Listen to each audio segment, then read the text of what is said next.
Selamat datang di video pembelajaran mata kuliah struktur data dari Fakultas Informatika Universitas Telkom.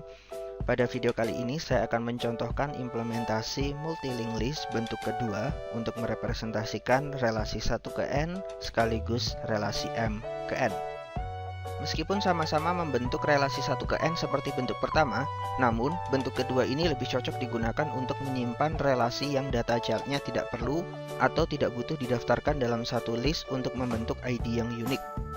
Sebagai contoh, bentuk 2 ini tidak cocok untuk relasi kelas dan siswa seperti contoh sebelumnya, karena pada kasus tersebut, data child yaitu siswa perlu didaftarkan ke dalam suatu list terlebih dahulu untuk membentuk ID yang unik untuk siswa di dalam sekolah tersebut, di mana tidak boleh ada siswa dengan ID yang sama.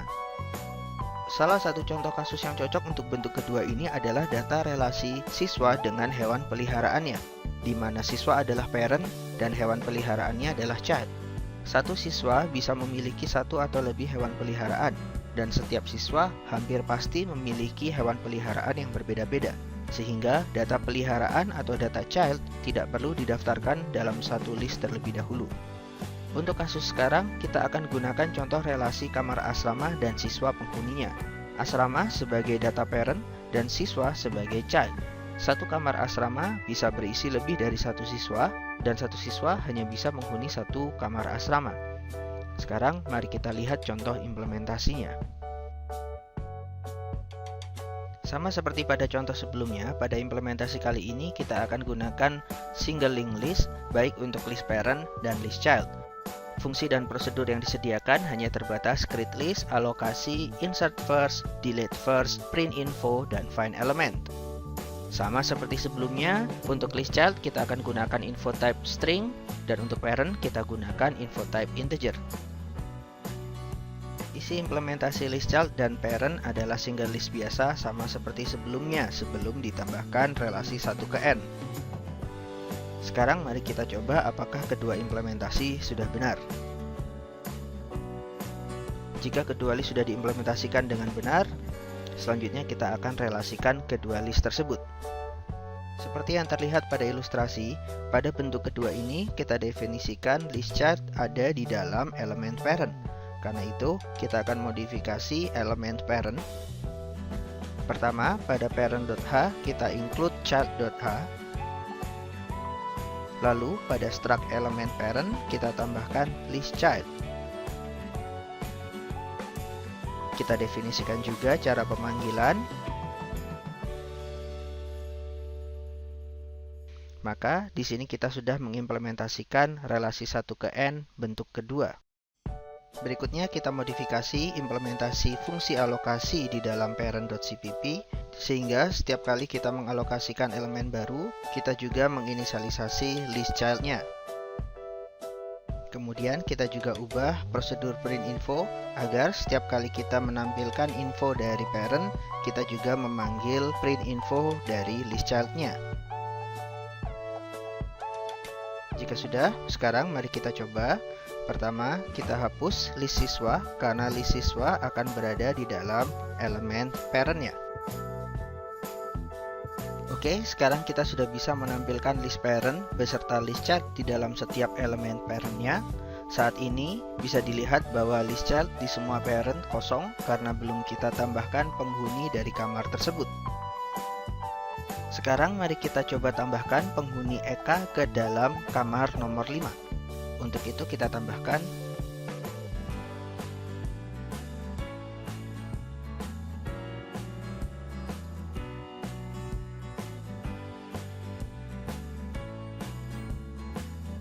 lalu kita tampilkan hasilnya.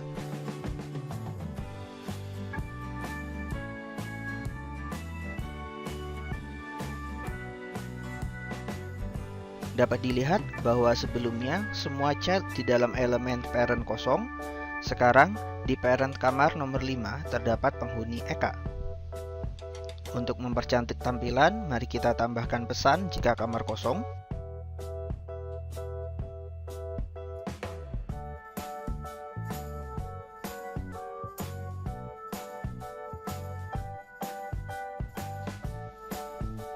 Oke, sekarang kita coba. Bisa dilihat bahwa sekarang tampilannya jauh lebih baik.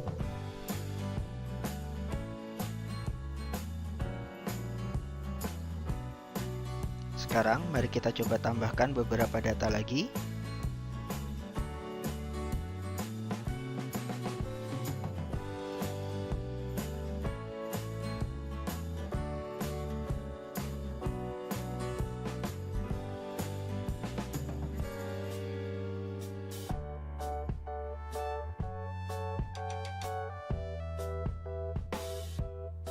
Oke, sekarang kita memiliki terdapat Ali di kamar 7, kamar 1 kosong, di kamar 5 ada Galuh dan Eka, kamar 4 kosong, dan di kamar 3 terdapat Danu dan Budi. Berikutnya, mari kita coba proses hapus elemen child. Karena di sini kita hanya mengimplementasikan prosedur delete first, mari kita coba hapus penghuni pertama dari kamar nomor 3, yaitu Danu. Untuk melakukannya, pertama kita cari elemen kamar nomor 3 menggunakan find element terlebih dahulu. Kemudian kita panggil delete first terhadap list child dari elemen parent tersebut. Kemudian mari kita tampilkan hasilnya.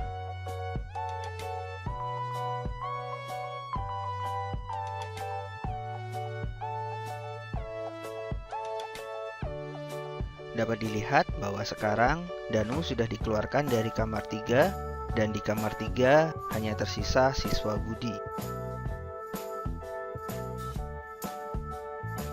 Yang terakhir, untuk menghapus elemen parent, sama seperti contoh sebelumnya, bahwa untuk menghapus elemen parent, pertama-tama kita harus memastikan bahwa semua elemen child yang ada di dalam parent tersebut sudah terhapus. Karena itu, di sini kita akan definisikan file.h dan .cpp untuk mendefinisikan prosedur relasi tersebut.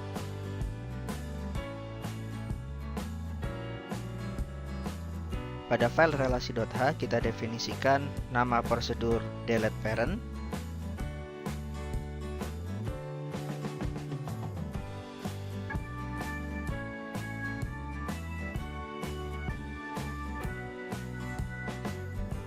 kemudian pada file relasi.cpp kita implementasikan prosedur delete parent sebagai berikut.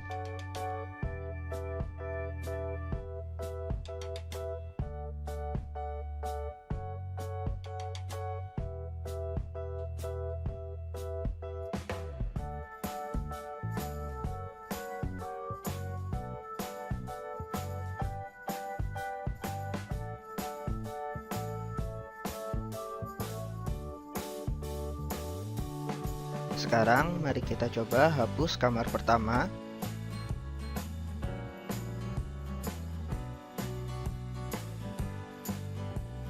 Yaitu kamar 7, dan akan kita lihat bahwa siswa Ali juga akan terhapus.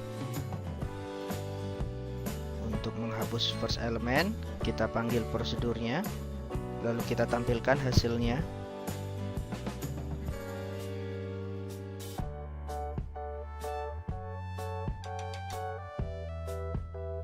Dapat dilihat bahwa sekarang kamar nomor 7 sudah dihapus dari list parent. Oke, kita sudah mengimplementasikan relasi data 1 ke N menggunakan multi-linked list bentuk kedua. Keuntungan dari implementasi ini adalah proses menghubungkan dan memutus relasi yang lebih mudah.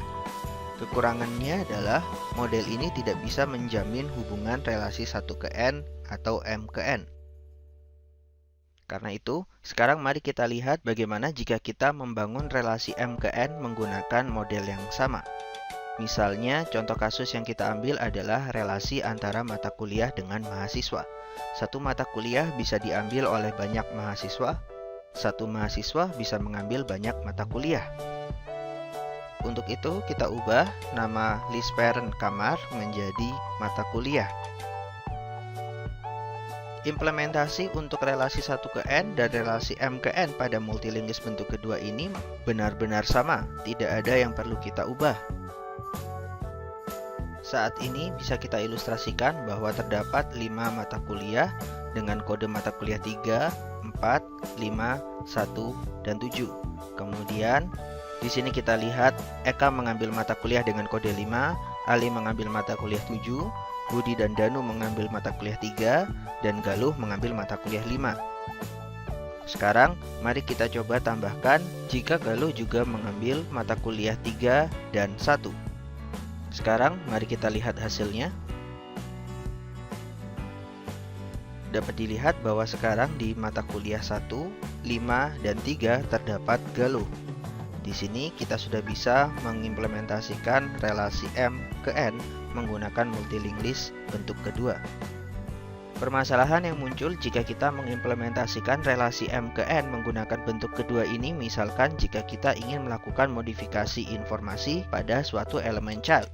Untuk melakukannya, maka kita harus mencari elemen child yang ingin dimodifikasi pada semua list child di dalam setiap elemen parent. Untuk itu, mari kita coba implementasikan prosedur edit info child. Pada contoh ini kita hanya mendefinisikan prosedur untuk mengubah nama siswa,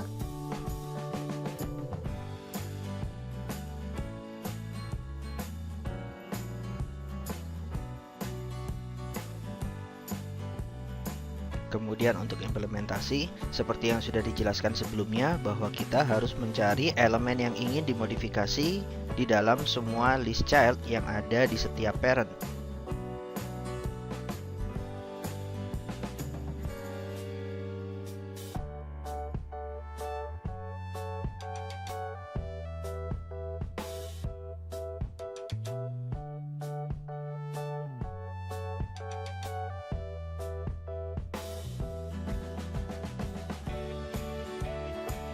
Setelah selesai, sekarang mari kita coba dengan mengubah nama siswa Galuh menjadi Galih.